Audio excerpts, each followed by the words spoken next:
Assalamualaikum warahmatullahi wabarakatuh. Perkenalkan, nama saya Hendy Setiawan, NIM A210180205. Di sini saya akan menjelaskan materi tentang fintech atau bisa disebut dengan financial technology.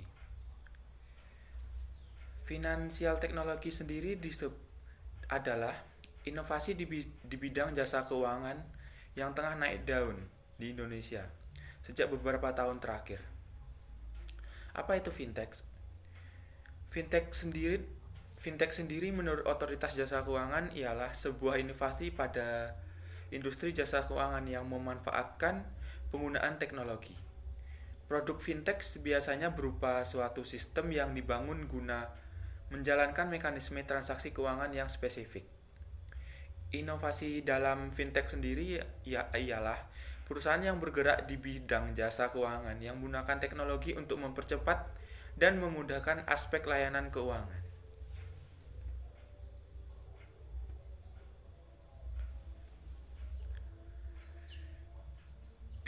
Fintech sendiri semakin populer seiring dengan pesatnya perkembangan perusahaan-perusahaan rintisan atau startup.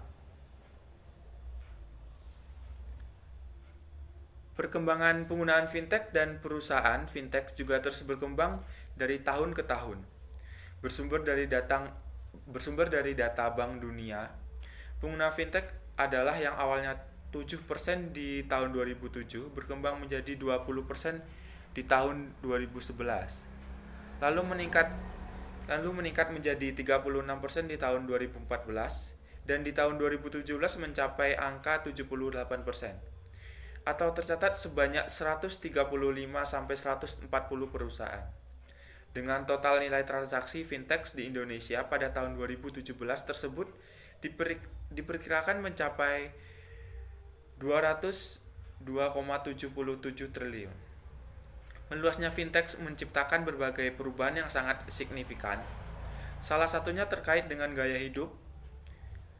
Salah satu contohnya yakni pinjaman atau kredit. Sebelum berkembangnya fintech, orang akan cenderung meminjam ke bank secara langsung. Kini dengan adanya fintech, orang bisa mengadakan pinjaman modal dari platform online seperti peer-to-peer atau disingkat dengan P2P. Dikutip dari laman resmi Sikap Peluangmu OJK. Menurut laman OJK sendiri, fintech sendiri terbagi atas 5 kategori. Yang pertama itu ada crowdfunding. Crowdfunding atau penggalangan dana merupakan salah satu model pengertian fintech yang sedang populer di berbagai negara, termasuknya Indonesia. Dengan adanya teknologi ini, masyarakat dapat menggalang dana atau berdonasi untuk suatu inisiatif atau program sosial yang mereka pedulikan. Salah satu contohnya adalah pengalaman penggalangan dana untuk membangun pesawat R80 yang didesain oleh B.J. Habibie. Contoh startup fintech adalah dengan model crowdfunding yang kini tengah populer di Indonesia ialah kitabisa.com. Yang kedua yaitu ada microfinancing.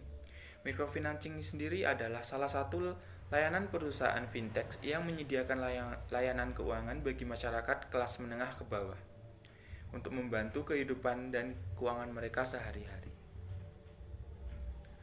Karena masyarakat dari golongan ekonomi ini kebanyakan tidak memiliki akses ke instansi perbankan, maka mereka pun mengalami kesulitan untuk mengembangkan usaha atau mata pencarian mereka.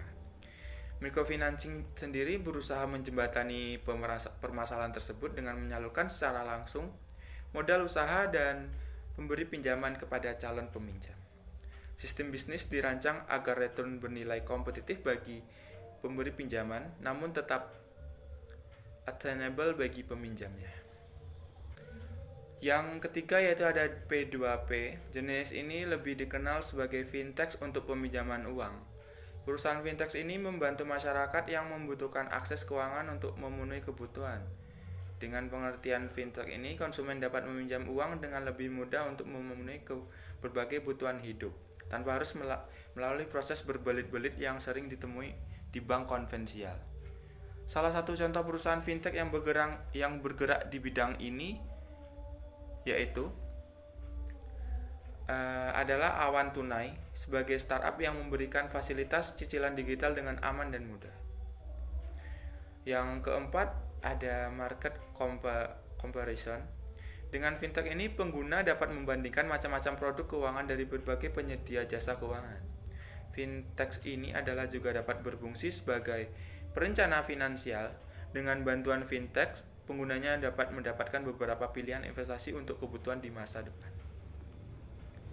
Dan yang kelima yaitu Digital Payment System.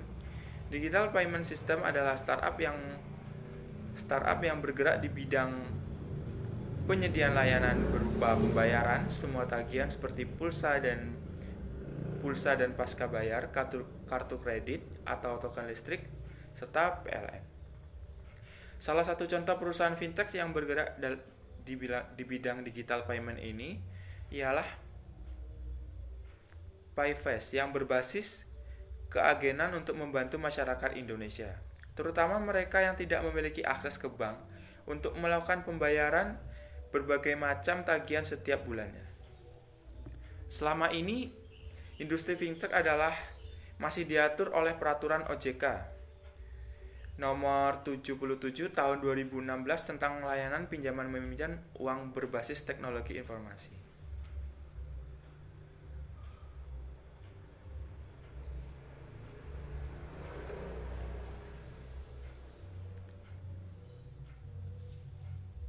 Selama ini fintech di Indonesia sudah banyak tersebar di berbagai kota.